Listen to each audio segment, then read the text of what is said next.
चलिए सोसाइटी में हम एक कदम और आगे बढ़ते हैं। हम class 11th second book in understanding society का सेकंड चैप्टर पढ़ रहे हैं। सेकंड चैप्टर का नाम है social change and social order in rural and urban society. Very good. मैंने चैप्टर का नेम यहाँ लिखा नहीं क्योंकि अब आपको ये याद है। हमने सोशल चेंज का टॉपिक कंप्लीट किया। हमने आपको समझाया कि सोशल चेंज असल में होता क्या है। हमने बताया कि किन किन चीज़ों का प्रभाव रहता है। हमने सीखा कि सोशल चेंज कितनी फास्ट हुआ या कितनी स्लो, इसके बेसिस पे हमने उसे क्लासिफाई किया एवोल्यूशन एंड रेवोल्यूशन। हमने देखा कि सोशल चेंज इम्पैक्ट के आधार पर यानी कि नेचर के आधार पर कैसा समझा जा सकता है, तो हमने उसे वैल्यूज़, आइडियाज़, बिलीफ सिस्टम के माध्यम से समझा। और उसके तहत हमने एग्जाम्पल में मनी करेंसी यानी कि हमने मनी के कॉन्टेक्स्ट में चीज़ें डिस्कस की कि बिलीफ सिस्टम बदला, दैट इज़ ट्रस्ट। जब ट्रस्ट डेवलप हुआ तो हमें इंट्रिंसिक वैल्यू ओरिएंटेड मेटल्स को यूज़ नहीं करना पड़ा एज अ करेंसी, हमने पेपर को यूज़ किया एज अ करेंसी। हमने इस कंसेप्ट को अच्छे से समझा और इसी के बेसिस पे हमने देखा कि सोसाइटी नए मायने में ऑर्गेनाइज हुई क्योंकि क्रेडिट इंस्ट्रूमेंट्स का जन्म हुआ, नए फाइनेंशियल इंस्टीट्यूशंस आए, उनकी वजह से इकोनॉमी ने नए मैनर में खुद को ऑर्गेनाइज किया और इसका सोसाइटी पर, समाज पर एक व्यापक प्रभाव पड़ा, तो सोशल चेंजेस हुए। हमने इसको इस मायने में भी समझा कि सोशल चेंजेस को आप कॉजेज़ और सोर्सेज के आधार पर भी समझ सकते हैं और हमने ये देखा कि यही सबसे बड़ा आधार है सोशल चेंजेस को समझने का। हमने सोर्सेज या कॉजेज़ के सेगमेंट में अलग अलग कॉजेज़ को रखा, जैसे कि एक एनवायरमेंटल, टेक्नोलॉजी या फिर इकोनॉमी, जैसे कि पॉलिटिकल, जैसे कल्चरल, इन सभी चीज़ों से हमने समझने का प्रयास किया। हमने आपको अलग अलग ढंग से बताया कि सोशल चेंजेस इस तरह से आते हैं। एनवायरनमेंट के आधार पर हमने ये समझा कि एक तरफ जहाँ एनवायरनमेंट सोसाइटी को शेप करने में ज़िम्मेदार है लंबे समय से, वहीं एनवायरनमेंट चेंजेस भी लाता है। डिस्ट्रक्टिव मैनर में जब कैटास्ट्रॉफ्स होते हैं तो सोशल चेंजेस आते हैं और कंस्ट्रक्टिव मैनर में जब नए रिसोर्सेज कहीं से मिल जाते हैं तो भी सोशल चेंजेस आते हैं। दूसरी ओर हमने ये समझा कि टेक्नोलॉजी और इकोनॉमी का बहुत बड़े स्तर पर प्रभाव है।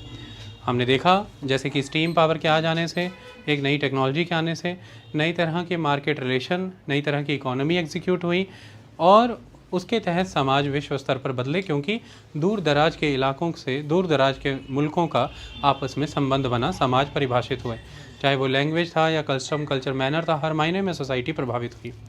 हमने देखा कैसे प्लांटेशन एग्रीकल्चर ने सोशल चेंजेस इंड्यूस किए। बड़े स्तर पर अफ्रीका से स्लेव्स सेंट्रल अमेरिका ले जाए जाते थे और भारत में भी आसाम के क्षेत्रों में चाय की खेती करने के लिए झारखंड और छत्तीसगढ़ के क्षेत्रों से आदिवासियों को ले जाया जाता था। हमने इस मायने में समझा। हमने देखा कि कुछ टेक्नोलॉजी ऐसी भी होती हैं जो एक समय पर ईजाद हो चुकी होती हैं, इन्वेंट हो चुकी होती हैं, लेकिन उनका प्रभाव तब बढ़ता है जब कंड्यूसिव एटमॉस्फेयर एग्जिस्टेंस में आता है। जैसे कि हमने ब्रिटेन के कॉन्टेक्स्ट में इसको समझा कि जब वहाँ पर टेक्सटाइल इंडस्ट्री जन्म ले चुकी थी, लेकिन जब मार्केट सिस्टम और कैपिटलिज्म ने उसके साथ जुड़ करके अपना रोल प्ले किया, तब उसने भारत में आकर के डी इंडस्ट्रियलाइजेशन किया और भारत में यूरोपियन इंडस्ट्रियलाइजेशन का पेनिट्रेशन हुआ।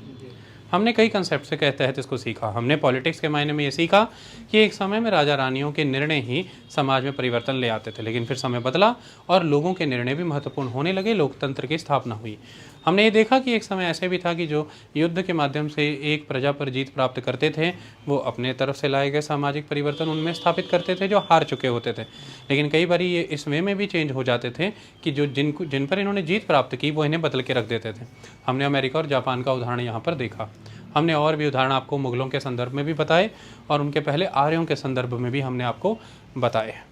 कल्चरल चेंज के माध्यम से हमने ये देखा कि किस तरह से वुमेन को लेकर के पर्सपेक्टिव बदला, चाहे फिर वो वर्ल्ड वार 2 की वजह से कंपल्सिव एटमॉस्फेयर क्रिएट हुआ, वुमेन ने इंडस्ट्री में, फैक्ट्री में जाकर के काम किया और अपनी इक्वलिटी को प्रूव किया, चाहे फिर वो समय के साथ एक नए उभरते मल्टीनेशनल कंपनी बाज़ारों के तहत कंज्यूमर ड्यूरेबल प्रोडक्ट्स जो कि अर्बन सोसाइटी में कंज्यूम होते हैं, वहाँ पर वुमेन की अच्छी खासी से कि हाउस होल्ड अप्लायंसेस में उसे क्या चाहिए, ऐसे में वुमेन एडवर्टीजमेंट की अहम पार्ट बनी और इसी तरह से वुमेन फिर डिसीजन मेकिंग की भी अहम पार्ट बनी और बाकी संस्थाओं ने भी वुमेन को एक अच्छी इंपॉर्टेंस देनी शुरू की एडवर्टाइजमेंट के साथ साथ। इसी के तहत हमने ये देखा कि चुनावी प्रक्रियाओं के माध्यम से भी वुमेन को अच्छा खासा स्थान प्राप्त हुआ।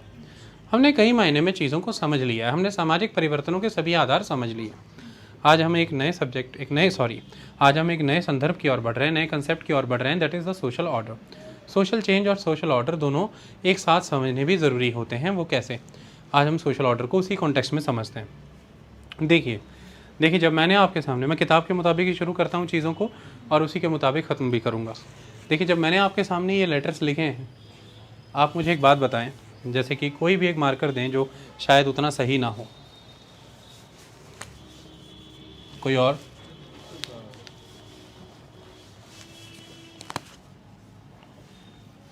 देखिए, इसके तहत मैंने क्या लिखा है, ये कम समझ आता है लेकिन ये ज़्यादा समझ आता है। ऐसा क्यों होता है? कंट्रास्ट है। ऐसा क्यों होता है? कंट्रास्ट है। That contrast is important. ये ब्लैक कलर के लेटर वाइट बोर्ड पर लिखे गए हैं, that is the contrast. Now why the contrast is important, I will tell you why. अगर ये जो वाइट कलर का बोर्ड है, इसी पर मैं इसी वाइट कलर से लिखूँगा, so they are in synchronization, so there is no change, there is no change. And actually में हमने सोशल चेंज को चेंज के कॉन्टेक्स्ट में ही देखा था। हमने सोशल चेंज को चेंज के कॉन्टेक्स्ट में देखा था। अच्छा, सोशल चेंज के मामले में अगर मैं सोसाइटी को यहाँ पर वाइट बोर्ड बना दूँ, मैंने सोसाइटी को वाइट बोर्ड बना दिया और जो सोशल चेंजेस हैं उन्हें ब्लैक कलर की इंक से लिखे हुए लेटर बना दिया, ठीक है, ये सोशल चेंजेस हैं। वाइट बोर्ड पर लेटर लिखे गए हैं ब्लैक कलर की इंक से, तो आइडेंटिफाई होते हैं ना, क्योंकि वाइट बोर्ड एक तरह की सोसाइटी है, एक समाज है। तो समाज यहाँ से यहाँ तक एक कंसिस्टेंसी भी तो रखता है ना, समाज यहाँ से यहाँ तक एक कॉन्टीन्यूटी भी तो रखता है ना।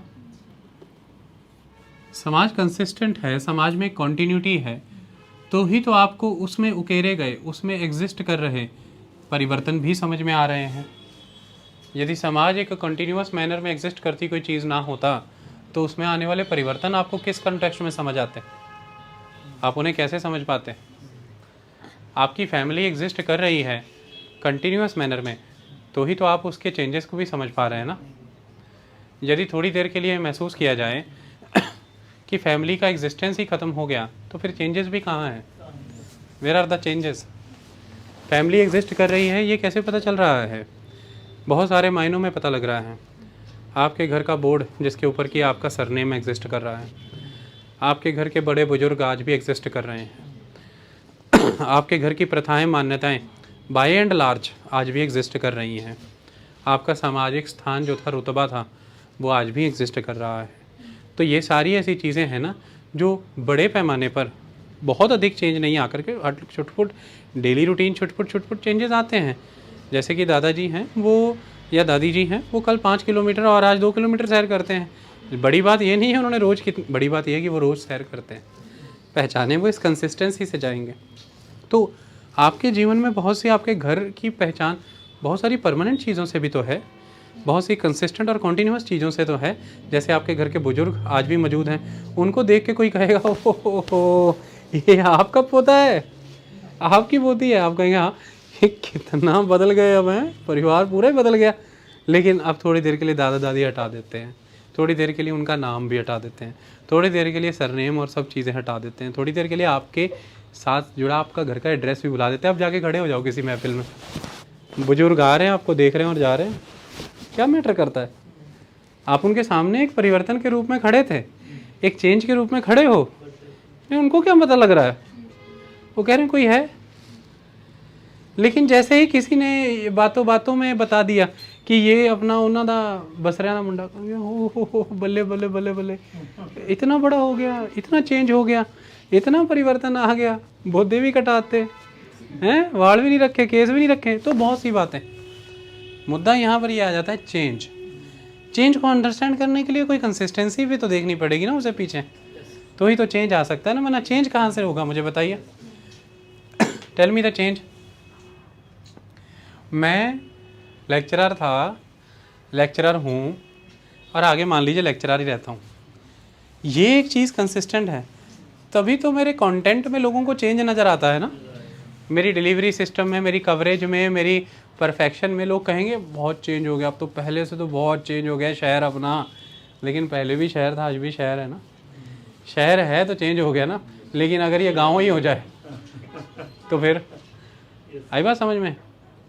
कई बार ऐसा होता है, कहते हैं गांव बड़ा चेंज हो गया यार, गांव चेंज हो गया, अब तो गांव है ही नहीं, अब तो शहर है। लेकिन आप समझे नहीं, यहाँ पर भी गांव तो बताना पड़ा ना कंपैरिजन में, कि शहर आखिर में कौन हो गया, गांव हो गया। तो कॉन्टेक्स्ट में बात होती है, आई बात समझ में। तो बहुत चेंज हो गया, किसके कॉन्टेक्स्ट में चेंज हो गया। बहुत तेज़ दौड़ रहा है, किसके कॉन्टेक्स्ट में दौड़ रहा है।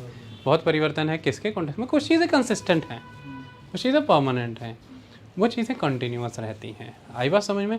सोसाइटी इस मैनर में चलती है। भारत बहुत बदल रहा है, लेकिन मेरे बच्चों भारत तो है, भारत बदल रहा है, सेम भारत जो कि बदल रहा है इन अक्षरों की तरह है, लेकिन अंततः बैकग्राउंड में उसके भारत ही तो है। संविधान जो कि नित्य प्रतिदिन बदलेगा, नित्य प्रतिदिन बदलेगा, उसको आवश्यकता है बदलाव की, नई पीढ़ियाँ, नया समाज आएगा, लेकिन अंततः संविधान तो भारत का है ना। तो उसके कुछ मूल तत्व, कुछ बेसिक फीचर रखूँगा कि नहीं रखूँगा संभाल के। तो संविधान बनाने के समय में तो ऐसी शब्दावलियों का इस्तेमाल कभी संविधान निर्माताओं को करना ही नहीं पड़ा, बेसिक फीचर और बेसिक स्ट्रक्चर का। समझ में आई बात। लेकिन उन्होंने जब एक समय के बाद ये देखा देश के जुडिशरी ने कि संविधान में परिवर्तन आ रहे हैं, चेंजेस आर गुड, उन्होंने ये बोला कि भाई changes are good, it is very good, changes are good, changes are required. But actually में ये भी तो समझना है कि कोई चेंज इतना ही चेंज ना हो जाए जो संविधान की प्रकृति बदल के रख दे। जब ये संविधान अपना संविधान ही नहीं रह जाएगा तो फिर उसमें आगे फर्दर चेंजेस का क्या लॉजिक है। फिर तो there will be new constitution, every time there will be new constitution, then there will be no consistency. When there will be no consistency or no continuity of the constitution framed by the freedom fighter of this country, then how can we cherish that we are living in the same country? जो आज़ाद कराई थी हम उसी में हैं। और फिर how can we cherish कि जो उस समय में आज़ादी के समय में जो संघर्ष के तहत सिद्धांत डेवलप किए थे, जो डाले गए थे कॉन्स्टिट्यूशन में, महिलाओं को लेकर के, डिप्रेस्ड सोसाइटी को लेकर के, भारत के भविष्य के विकास को लेकर, कॉस्मोपॉलिटन कल्चर को लेकर के, कॉम्पोजिट सोसाइटी को लेकर के, तो फिर क्या गारंटी है कि जब संविधान का रूप ही बदल गया, प्रकृति बदल गई, चरित्र ही बदल गया, तो ये सिद्धांत भी अब अगले संविधान में है? नहीं ना। तो कुछ कंटिन्यूटीज़ भी रहती हैं, कुछ कंसिस्टेंसीज भी रहती हैं। दैट्स वाई सुप्रीम कोर्ट की तरफ से लगातार प्रयास कर करके बेसिक फीचर और बेसिक स्ट्रक्चर के एलिमेंट आइडेंटिफाई किए जा रहे हैं आज दिन तक। बेसिक फीचर की थ्योरी, जो कंसेप्ट जो है, ये तो केशवानंद भारती केस में ही आ गया था, लेकिन उसके क्या क्या फीचर हैं वो आज दिन तक आइडेंटिफाई हो रहे हैं। By the passage of time वो आइडेंटिफाई हुए जा रहे हैं कि भाई बदलो, ले ऐसा ना बदलो जैसे कि संविधान को बदलना है, बदलना है, बदलना है, बदलना है, तो इतना बदल दें कि एक दिन ऐसा आ जाए कि स्टेट लिस्ट को ही ख़त्म कर दें। अब जब स्टेट लिस्ट ही ख़त्म कर दी फिर तो बदल, फिर तो कहानी बदल गई, फिर तो अब यूनियन ही यूनियन है, सेंट्रल गवर्नमेंट या स्टेट तो कुछ है ही नहीं। तो लेकिन ये संविधान तो जब बना था उस समय में जो देश ने वायदा किया था खुद से, वी द पीपल, हमने जो मिलकर के अपने आप से एक वायदा किया था, वो हमने ये किया था कि हम एक फंक्शनल फेडरल कंट्री, मतलब कि कार्यप्रणाली में हम फेडरलिज्म को फॉलो करेंगे। जहाँ राज्य हैं तो वहाँ केंद्र के साथ साथ राज्य भी एग्जिस्ट करेंगे जहाँ केंद्र है, क्योंकि डाइवर्सिटी को यही चीज़ चेरिश करती थी। लेकिन with the passage of time अगर हम या डाइवर्सिटी के सिद्धांत को ही ख़त्म कर दें तो क्या हम ये मानने को तैयार हैं कि भारत की प्रकृति बदल गई है, भारत से माइनॉरिटीज़ चली गई सारी, भारत में सारी विविधताएँ ख़त्म हो गई हैं, रीजनल, लिंग्विस्टिक, कल्चरल सारे कंसेप्ट खत्म हो गए? क्या भारत एक नए रूप में आना चाहता है? क्या एक नए रूप में एग्जिस्ट करना चाहता है? क्या राज्यों को अब उनकी अलग पहचान देने की आवश्यकता नहीं?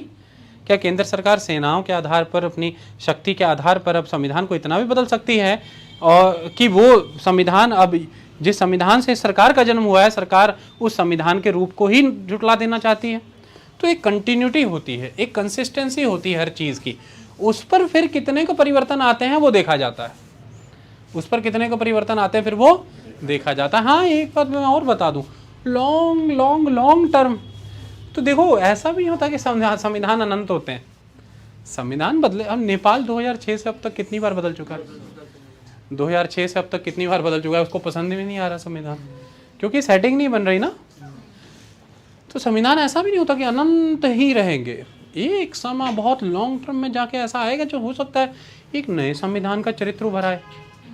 तब आप आइडेंटिफाई करें कि अरे यार ये 2247 में सर 2251 में, 2251 जब कभी आएगा, अभी 2021 है, तो आप कहेंगे 2251 में कि यार मैंने पढ़ा था वो 2021 वाला एक संविधान मैंने पढ़ा था, उससे तो ये मैच ही नहीं करता, वो अपना टोटल चेंज है, कहानी बदल गई सारी, ज़माना बदल गया।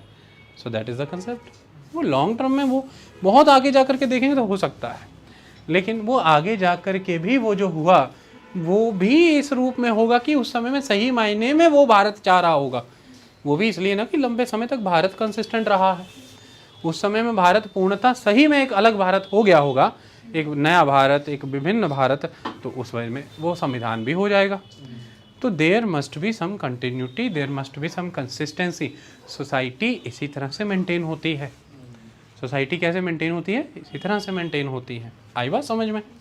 इसमें कोई शक आपको? आगे आगे जैसे जैसे समझाऊंगा सब समझ में आ जाएगा। ओके, सवाल आपके मनों में ये पैदा हो रहा होगा जब मैं आपके सामने एक लाइन रखूंगा कि सोशल ऑर्डर फिर क्या है, कि जहाँ एक तरफ सोशल चेंज है कि नहीं, तो वहाँ सोशल ऑर्डर दूसरी तरफ क्या है। जैसे अगर ये वाइट बोर्ड जो है ये सोसाइटी है, ये कंटिन्यूअस चीज़ है, ये कंसिस्टेंट चीज़ है, रोज़ इसी पर आकर के मैं अंक उकेरता हूँ और मिटा के चला जाता हूँ, तो ये देखो ये जो बोर्ड है ना, ये परिवर्तनों को रिस्ट्रिक्ट करता है, ये परिवर्तनों को रेजिस्ट करता है, ये चेंज को रिस्ट्रिक्ट करता है, ये चेंज को रेजिस्ट करता है, ये चेंज को कंट्रोल करना चाहता है। क्यों? रोज़ ये मेरे पेन की इंक खपा देता है, मानी कि हर रोज़ ये मुझे कमज़ोर करता है कि मैं आगे ही आगे बढ़ता जाऊँ, वरना एक ही पेन के साथ अनंत काल तक मैं लिखता ही रहूँ। लेकिन ये मुझे एवरीडे कंज्यूम कर रहा है और मैं एवरीडे चेंज के लिए नई ऊर्जा लेकर के आता हूँ, नया कलम लेकर के आता हूँ। तो ऐसे में ये रेजिस्ट करता है, ये रिजिड है, ये कंट्रोल करता है चेंज को। सवाल यहीं से आएंगे कई सारे। पहली बात यह है कि सोशल ऑर्डर क्या है? It is the tendency with in established social systems that resist and regulates changes. किसी भी एस्टेब्लिश्ड सोशल सिस्टम की ये एक टेंडेंसी होती है कि वो रेजिस्ट करते हैं और रेगुलेट करते हैं चेंजेस को। आई बात समझ में? It is the tendency of established social system. Okay, that is the concept. अब जैसे उदाहरण के रूप में आप इसको अपने घर पे लागू करिए। आपके घर का एक एस्टेब्लिश सोशल सिस्टम है ना, है कि नहीं है? अचानक से शादी के बाद समस्याएं क्यों आने लग जाती हैं? आप अपने घरों में नोटिस करें। Change, there is requirement of change. इससे बचने के कई उपाय निकाले समाज ने। सेम कल्चर से लड़की लेके आओ, सेम कल्चर से, सेम माहौल से, अपने बराबर वाले, सेम कल्चर, सेम बराबर वाले कंसेप्ट के बेसिस पे इसको इक्वलाइज कर लिया। सेम कल्चर को इक्वलाइज कर लिया, सेम कास्ट। कल्चर के अलग अलग इतने भिन्न डायमेंशनों को मायना ही सिर्फ कास्ट, सिर्फ बस कास्ट बने सेम कल्चर। कहानी एकदम सूत। ऐसा हो सकता है कि कास्ट सेम है लेकिन कल्चर तो टोटली अलग है। चीज़ों को देखने का नज़रिया, रहन सहन के विचार, समाज को लेकर, प्रकृति को लेकर के विचार, भौतिकवाद को लेकर, मटीरियलिज्म को लेकर के भिन्न, टोटली डिफरेंट है। ये सिंपली बट आपने क्या किया? Culture is equal to caste. तो सेम कल्चर जांच का, अब कल्चर जांचने का समय तो है नहीं कि लड़के को बैठा करके लड़की को बैठा के रोज कहोगे बेटा कल्चर दिखाओ अपना। झूठा ही दिखाएंगे, वो झूठा ही दिखाएंगे। क्यों? आपने देखा कितना बड़ा झूठा होता है उस दिन, जिस दिन कहते हैं चाय लेके आते हैं। आपकी मर्जी है, लड़के से बुलाई या लड़की से मंगाई चाय। मैं तो चाय के ऊपर बात कर रहा हूँ, किससे मंगाते हैं आपकी इच्छा है। लेकिन उस दिन तो आप देखते हैं सब सारा एकदम सामने वही होता है। तो कल्चर को जांचने का कोई तरीका नहीं है, वो तो फेक हो जाएगा। और उतना समय कोई देगा भी नहीं जांचने के लिए कि आप डिटेल मैनर में, एकदम डिटेल मैनर में बारीकियों से नोटिस करते रहें। कि जब कोई इसे नहीं देख रहा होगा, जब मैं भी नहीं देख रहा हूँ, तब मैं नोटिस करूँगा तब इसका व्यवहार क्या है किसी के साथ। ऐसी कोई चीज़ें नहीं होती। सीधा तरीका है कि कास्ट बेहतर है। कास्ट का मतलब ये अपनी एक कम्युनिटी है, इसकी एक फैमिली सिस्टम है। और बेटा हमारी कास्ट, हमारी कम्युनिटी में ये मूल्य, ये सिद्धांत सिखाए ही जाते हैं, ये वैल्यूज़, ये नॉर्म्स हैं ही हैं। इस तरह से बच्चा सोशलाइज होता है बचपन से, तो ये ठीक रहेगा। बात मानो ऐसा ही सही है। तो कास्ट, कल्चर और रिलीजन, ये चीज़ों से सीधा सीधा जांचना चाहा कि भाई ज़्यादा चेंजेस नहीं करेंगे परिवार में आकर के, और चेंजेस ना हो इसके लिए पहले से ही एक गंभीर सा चेहरा रहने लगा घर में। पहले से ही ऐसे गिन गिन के कदम रखना, एकदम गंभीर रहना कि ज़्यादा चेंजेस ना हो। घर में आए बिल्कुल ज़्यादा बात नहीं करना। ज़्यादा बात करेंगे, ज़्यादा कम्युनिकेट करेंगे, कंफर्ट क्रिएट करेंगे। ज़्यादा कंफर्ट क्रिएट करेंगे, सामने वाले को अवसर देंगे अपने दिल की बात रख सके। जैसे ही दिल की बात रखी, अब इसको अगर नकारते हैं तो तानाशाह कहलाएंगे। तो what is the best option? कोई दिल की बात ही ना रखे। और दिल की बात कोई क्यों ना रखे? कम्युनिकेशन ही प्रमोट मत करो। कम्युनिकेशन कैसे प्रमोट कर मत करो, रिजिडिटी रखो, कनेक्ट ही मत करो। कनेक्ट कैसे मत करो, रिजर्व रहो, पैर फैला फैला के पंजे की तरह आगे रखो, ऐसे चलते रहो। और जब भी कोई बात हो बस आंखों से ऐसे देखो और समझा दो, बस चुप हो जाए। और घर के सारे मेंबरों को सिखाया जाता है कि मेरे इर्द गिर्द ऐसा माहौल बना दो, मेरे इर्द गिर्द घर वालों में ऐसा माहौल बना देना चाहिए कि कुछ भी हो जाए उनको दुखी नहीं करना, उनको तंग नहीं करना, उन तक बात ना पहुँचे, वरना वो जो कर देंगे। लेकिन जीवन में मैंने अनुभव किया कुछ भी नहीं, हम पहुँच जाए तो कुछ नहीं होता, उन तक बात पहुँच जाए कुछ भी नहीं होता, उल्टा उन्हें मैंने सबसे ज़्यादा हेल्पलेस होते देखा। क्योंकि वो ये कहते हैं जितना रचा था सारा फेल हो गया, सारा रसना फैला दिया उन्होंने, अब क्या करें। आई बात समझ में।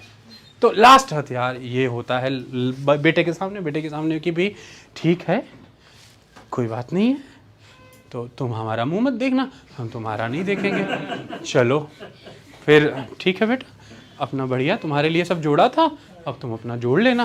फिर टेंशन क्रिएट होती, सामने वाली पार्टी के अंदर कहते बहुत जोड़ा है यार, इसी के दम पे तो पढ़े भी नहीं ढंग से, इसी के दम पे तो मेहनत भी नहीं, कोई स्किल भी नहीं सीखा, किधर से जोड़ लेंगे, 2 मरला नहीं जोड़ना है तो कोठी है अपनी 40-50 मरले में, ये तो मुश्किल है भाई। फिर कहते हैं ये अत्याचार है, वैसे ये दबाव है आपका, लेकिन क्योंकि मैं आपसे बहुत प्यार करता हूँ तो मैं ये फैसला ले रहा हूँ। फिर फ़ोन जाएगा उधर या मैसेज जाएगा, हम आज के बाद नहीं मिल सकते। क्यों? ठीक है यार, कितना लड़ेंगे समाज से, परिवार भी तो है, क्या कमा लेंगे, क्या उनको दुखी करके खुद खुश रह लेंगे। कल तक बिल्कुल दुखी करना चाह रहा था, कल तक राजी था दुखी करने में, लेकिन जैसे ही गेम असली वाली आई वैसे ही सब समझ में आ गया, समाज एकदम सेट हो गया। लेकिन कहानी यहाँ शुरू हुई थी, चेंज पसंद नहीं, क्योंकि एक एस्टैब्लिश सिस्टम ऑफ हाउस है। घर फैमिली से बनती है, कम्युनिटी से बनेगी सोसाइटी, वही सोसाइटी पे भी कंसेप्ट लागू होता है। चेंज कैसे? जैसे ही कोई आकर के छोटा सा पानी गिलास इधर से उतार के उधर रख दिया तो एक ही लाइन आती, हम लोग ऐसे नहीं करते, हमारे तो ऐसे ही होता है।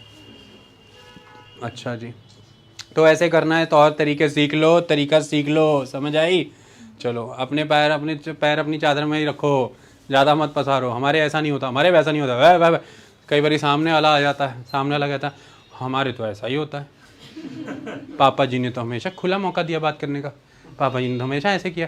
इसलिए फिर कहते हैं कि भाई एक शब्द यहाँ से जन्म हुआ था, कहते भाई ज़्यादा पढ़ा लिखा नहीं भाई, ज़्यादा पढ़ी लिखी नहीं भाई, ऊपर से लॉ की हुई तो सिर में भाई तो सिर जाम कर दी भाई, धाराएं सुना सुना के। ज़्यादा पढ़ी लिखी नहीं, ज़्यादा चून चपड़ नहीं, पहले पिता से मिलो, पिता कैसे हैं। जब वहाँ भी पिता देखे, वो भी पंजा फैला के चलने वाले हैं, इधर भी पिता पंजाधारी, तो दोनों पंजेधारी पिता मिल गए, दोनों ने एक दूसरे को देख लिया, आपसे मिलके मन प्रसन्न हो गया, मन प्रसन्न हो गया, आपने जो तैयार किया होगा माल बिल्कुल मेरे मन का है, इधर मैंने माल तैयार किया है, माल की डिलीवरी कब करें बताइए, माल की डिलीवरी कब होनी है बताइए, दिन तिथि रखिए, डिलीवरी करा देंगे। Exchange of the goods, exchange of the goods हो रही होती हैं, ऐसे बैठ के देख रहे होते हैं, सब बढ़िया, नाक और बड़ी होती जाएगी, डर बहुत लगता है मुझे कई बार कि मोरियां फट ना जाए। तो फिर इस तरह से इसलिए विचार कि आपसे मिलना चाह रहे थे, मिलेंगे, देख लेंगे, कहेंगे उधर भी वही था, उनका मिजाज बिल्कुल हमारे तरह रसूखदार है, पूरा हमारी तरह, होल्ड बहुत है उनका। इसके लिए फिर सुंदर सुंदर शब्द बनाए जाते हैं कि उनके घर में नियंत्रण काफ़ी था, डिसिप्लिन काफ़ी अच्छा लगा हमें, अनुशासन बहुत था, सब कुछ था। जरूरी नहीं होता कि वो अनुशासन ही है, अनुशासन, क्योंकि चैप्टर में आगे आगे लेक्चर में ये सारी बातें आएंगी। ये जरूरी नहीं है कि सामने वाले यदि सहमत हैं तो सहमति स्वेच्छा से है, सहमति दबाव से भी हो सकती है। कॉपरेशन के 2 तरीके हैं, एक तो बाय विल और दूसरा कोएर्जन, स्टेट इसे फॉलो करता है, आई बात समझे। लेकिन ये घर में ही नजर आ जाता है, तो कई बार हम हो सकता है शासन को अनुशासन समझ लेते हैं, हो सकता है सामने वाला शासन कर रहा है और वो जरूरी नहीं है कि सुशासन ही हो, कुशासन भी हो सकता है, कुशासन के डर से हो सकता है अनुशासन बनाओ, है कि नहीं, तो दैट इज द कंसेप्ट। लेकिन चेंजेस को रिजिड रहते हैं, रेजिस्ट रहते हैं, फिर बहुत इंतजामात करने पड़ते हैं, बड़े तरीके लगाने पड़ते हैं चेंजेस लाने के, थोड़े थोड़े करके चेंजेस आते हैं, छोटे छोटे करके चेंजेस आते हैं, एक bit by bit, step by step changes लाए जाते हैं, लेकिन बहुत समय लग जाता है। इवन एक पीढ़ी चेंजेस लाने के संघर्ष में ही खत्म हो जाती है। वो फ़ायदा अपने आने वाले बच्चों को दे पाते हैं कि भाई हमने तो अपने समय बहुत संघर्ष किया, एटलीस्ट अब हमने इतना का माहौल बन गया है कि अब तुम जाओ घर के बाहर पढ़ो, तुम्हें कोई दिक्कत नहीं है। वरना तुम्हारे बाबूजी कभी इतने सख्त हुआ करते थे ना कि बाहर पैर तक नहीं निकालने देते थे। कितने साल तुम्हारे पिताजी हमने धीरे धीरे धीरे उनको मनाया। आज ऐसा माहौल है कि जाओ लेकिन नाक ना कटाना। समझ में आई? आज जब कोई पढ़ने का मौका दे रहे हैं तो नाक कटवा के मत आना, ताकि तुम्हें ये जो अधिकार दिलवाया है हमने अपने 40 साल खर्च करा के, तबाही मचा के ज़िंदगी में, वो तुम एक दिन में बर्बाद मत करा लेना। वरना तुमको पकड़ के घर में घुसेड़ देंगे, तुम्हारी शादी कर देंगे। और हमने ये चीज़ अर्न की है, 25 साल हमारी शादी को हो गए हैं, फिर अल्टीमेटली तुम हुए हो इतनी उम्र के, और अब तुम्हें कॉलेज भेजने का अवसर हमें प्राप्त हुआ है। बड़ी मुश्किल, हमारे समय में ये नहीं था। इसलिए अक्सर मूवीज़ में और रियल लाइफ में आप ये डायलॉग सुनते हैं, आपको समझ आता होगा कि इतना हाइप क्यों क्रिएट किया जा रहा है, क्या हो जाएगा अगर। लेकिन उन्हें पता है कि ये जो अवसर बनाया गया है ये बड़ी मुश्किल से है, ये एक क्षण में ख़त्म कर दिया जाएगा और 1 मिनट में पत्ता काट दिया जाएगा। पत्ता काटने का एक ही तरीका है, एक बार भी अगर एपिसोड कोई देख लिया, घर आकर के एक ही फैसला है, राजू, हाँ हाँ जी पिताजी, घर बैठाओ, रिश्ता देखो बेटा, रिश्ता देखो, शादी कर लो, पीपड़ियाँ बजा के कहानी ख़त्म, दैट्स इट। फिर फिल्मों में सीधी शहनाई बजती सुनती और कुछ भी नहीं, फिर शादी हो जाती, फिर तो आपको पता ही है गेम सेट है। तो वो कहते हैं कि भाई पढ़ लिख जाओ, कुछ हो जाएगा, क्योंकि फिर आजीवन तुम इसी तरह से निर्भर रह जाओगे। और ये आजीवन निर्भरता से बचाने के लिए तुम्हें आत्मनिर्भर किया जा रहा है। आत्मनिर्भर करने के लिए शिक्षा जरूरी है। एटलीस्ट दिल में अपने फेथ रख के शिक्षा अर्जित कर लो, तुम जीवन बेहतर कर लोगे अपना। इसलिए क्षण भर के उन्माद के लिए जीवन ना नष्ट कर लेना, इसलिए कहा जाता है। लेकिन यूथ इस चीज़ से कंसेंट नहीं रखता, वो भी हमने टॉपिक में पढ़ना है। इसे काउंटर कल्चर कहते हैं। यूथ कहता है भाई नहीं, वो 19वीं सदी 20वीं सदी थी, हम 21वीं सदी के हैं, देख लेंगे कौन क्या करता है, जो होता है होता ही, दोस्त तो होते ही हैं मम्मा। तो वहाँ पर फिर यूथ इस तरह से प्रयास करता है कि किसी तरह से, किसी बहाने दोस्त की एंट्री घर में हो, किसी तरह से कॉपी के बहाने, पेन के बहाने, नोट्स के बहाने, ट्यूशन के बहाने, कोचिंग कंसेप्ट के बहाने, या किसी तरह से हो जाए। एक बार हो गई, पंजा फैला के देख लिया, ये कौन है, ये तो दोस्त है अपना। कौन दोस्त, कैसा कौन दोस्त, अरे इनके पापा के पक्के दोस्त का ही बेटा या बेटी है, ये तो दोस्त है।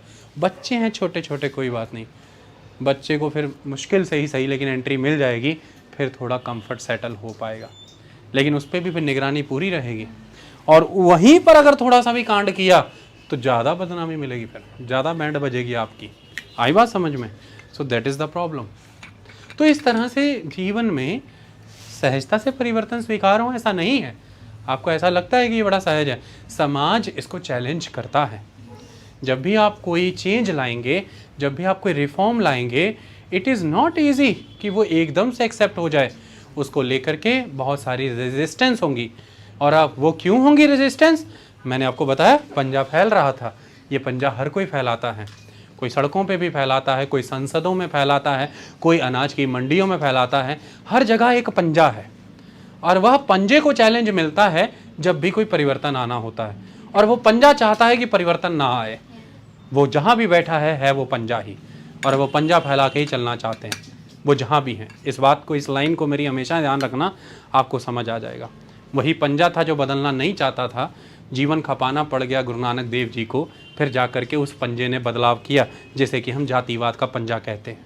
वही पंजा है जो शक्ति का पंजा है, जो नस्ल के आधार पर, दिव्यता के आधार पर, डिविनिटी के आधार पर राजघरानों के और सत्ता से कब्जा नहीं छोड़ना चाहता था। उस पंजे से जान छुड़ानी भी बड़ी मुश्किल थी। बड़े अथक प्रयास करके उस पंजे से जान छुड़ाई भी गई, लोकतंत्र आया। वही पंजे हैं आज की डेट में जो इकोनॉमिक बैरन बन के बैठे हुए हैं, हर सेक्टर में अपनी पकड़ जमा के बैठे हैं। बड़ा मुश्किल होगा इन पंजों से भी मुक्त होना, क्योंकि ये हर तरह का भरसक प्रयास करेंगे। क्योंकि पंजा बनाए रखने के लिए समाज की उन शक्तियों को जिनको अपने साथ जोड़ा गया है, उन्हें किसी भी रूप में जोड़े रखना जरूरी है।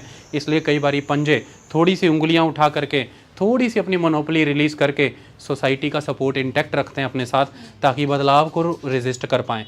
और उसी समय समाज भ्रमित होता है कि वो उठी हुई उंगलियों से मिली हुई थोड़ी सी स्पेस को ही कंप्लीट स्पेस मान बैठता है। वो नहीं देखता कि अल्टीमेट कंट्रोल पंजे का ही है। तो समाज में परिवर्तन बड़े कठिन होते हैं, इसे समझना जरूरी है।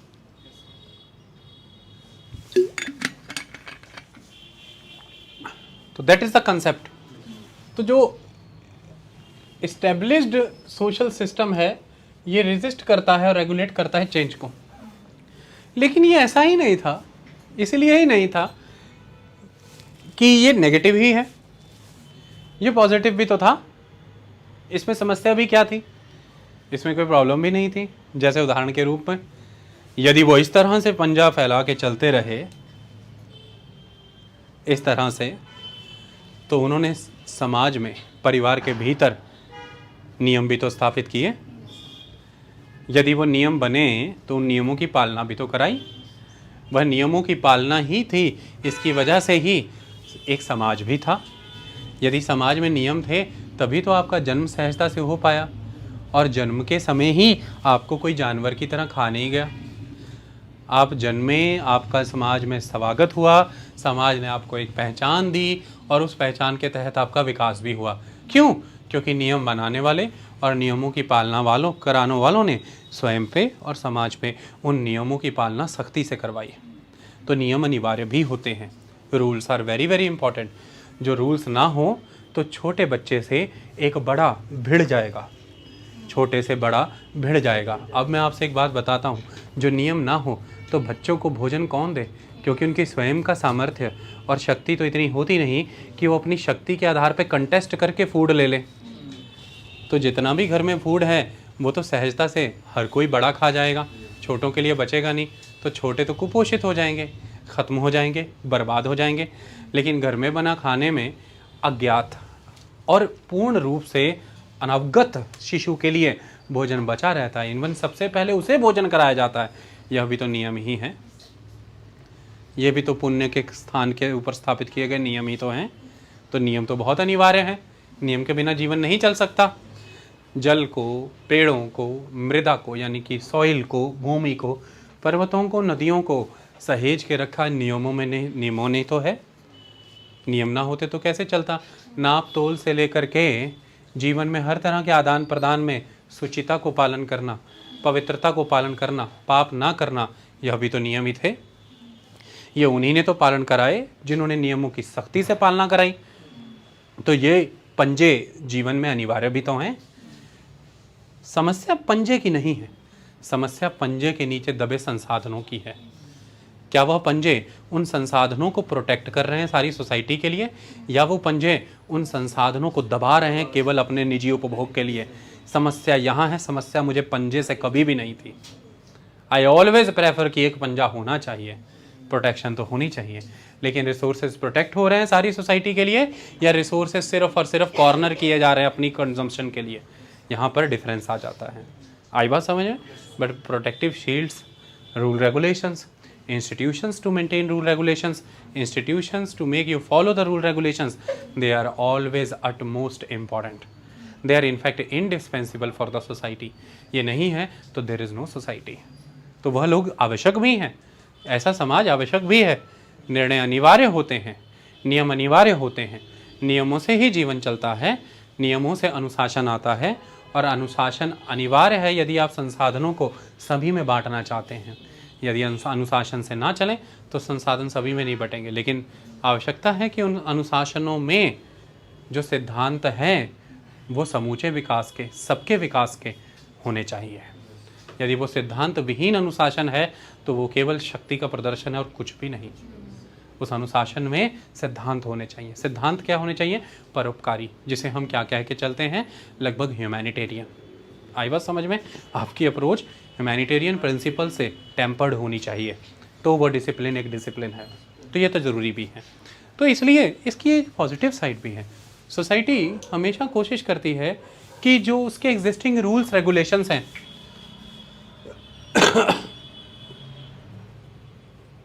ये बने रहें, ये मेंटेन रहें। कारण जानते हो इसका क्यों है? In order to establish itself as a strong and viable social system, every society must be able to reproduce itself over time and maintain its stability. हम फैमिली थे, हम कॉलोनी में एक फैमिली हैं। हमारी एज अ फैमिली कोशिश क्या होगी कि हम in order to establish itself as a strong and viable social system, यानी कि यहाँ पर आप फैमिली देख लें, खुद को एक strong and viable family system के तौर पर अगर हम इस्टेब्लिश करना चाहते हैं तो हम क्या चाहेंगे? हम रिप्रोड्यूस करें अपने आप को और मेंटेन करें इस स्टेबिलिटी को, रिप्रोड्यूस करें अपने आप को। मतलब अब इमेजिन करिए मैं एक इंस्टीट्यूट के रूप में इंडिया में एग्जिस्ट कर रहा हूँ, मैं एक इंस्टीट्यूट के रूप में इंडिया में एग्जिस्ट कर रहा हूँ। मैं इंस्टीट्यूट को कैसे देखता हूँ, अपने इंस्टीट्यूट को मैं कैसे देखता हूँ? मैं ये मानता हूँ कि मेरे इंस्टीट्यूट की कुछ वैल्यूज़ हैं, कुछ प्रिंसिपल्स हैं। मेरे इंस्टीट्यूट का वर्क करने का एक पैटर्न है। हम कुछ आइडियल्स को फॉलो करते हैं और हमारा इंस्टीट्यूट कुछ एम को अचीव करना चाहता है।